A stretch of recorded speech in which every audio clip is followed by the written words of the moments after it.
ಬಾಗಲಕೋಟೆ ಜಿಲ್ಲೆಯ ರಬಕವಿ ಬನಟ್ಟಿ ತಾಲೂಕಿನ ಬಂಡಿಗನಿಯ ದಾಸೋರತ್ನ ಚಕ್ರವರ್ತಿ ಅನ್ನದಾನೇಶ್ವರ ಪಾರ್ಥಿವ ಶರೀರ ಈಗ ತಾನೇ ಬೆಳಗಾವಿಯ ಕೆಎಲ್ ಆಸ್ಪತ್ರೆಯಿಂದ ಹೊರಟಿದೆ.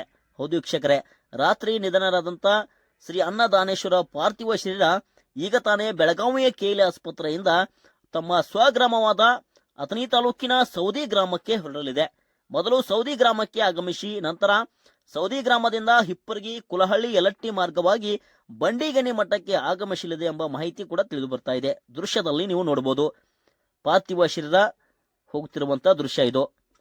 ಸಾಯಂಕಾಲ 7 ಗಂಟೆಗೆ ಬಂಡಿಗನಿ ಮಠಕ್ಕೆ ಆಗಮಿಸಲಿದೆ ಪಾರ್ಥಿವ ಶರೀರ ಎಂಬ ಮಾಹಿತಿ ಕೂಡ ತಿಳಿದು ಬರ್ತಾ ಇದೆ. ಬಂಡಿಗನಿ ಮಠದಲ್ಲೂ ಕೂಡ ಎಲ್ಲ ರೀತಿಯ ಸಕಲ ಸಿದ್ಧತೆ ಮಾಡಲಾಗಿದೆ. ಪೊಲೀಸ್ ಸಿಬ್ಬಂದಿ ಹಾಗೂ ಆಡಳಿತ ವರ್ಗದಿಂದ ಎಲ್ಲಾ ರೀತಿಯ ಸಕಲ ಸಿದ್ಧತೆಗಳನ್ನು ಕೂಡ ಮಾಡಿಕೊಳ್ಳಲಾಗಿದೆ. ಅಲ್ಲಿ ಲಕ್ಷಾಂತರ ಭಕ್ತಾದಿಗಳು, ಬಂಡಿಗನಿ ಮಠದಲ್ಲಿ ಲಕ್ಷಾಂತರ ಭಕ್ತಾದಿಗಳು ಒಂದು ತಮ್ಮ ಆಕ್ರಂದನ ಕೂಡ ಮುಗಿಲು ಮುಟ್ಟಿದೆ. ಅವರ ಪಾರ್ಥಿವ ಶರೀರ ಬರುವಿಕೆಗಾಗಿ ಕಾಯುತ್ತಿದ್ದಾರೆ. ಅವರ ದಿವ್ಯ ದರ್ಶನಕ್ಕಾಗಿ ಲಕ್ಷಾಂತರ ಭಕ್ತಾದಿಗಳು ಕೂಡ ಕಾಯುತ್ತಾ ಇದ್ದಾರೆ. ಆಕ್ರಂದನ ಕೂಡ ಮುಗಿಲು ಮುಟ್ಟಿದೆ.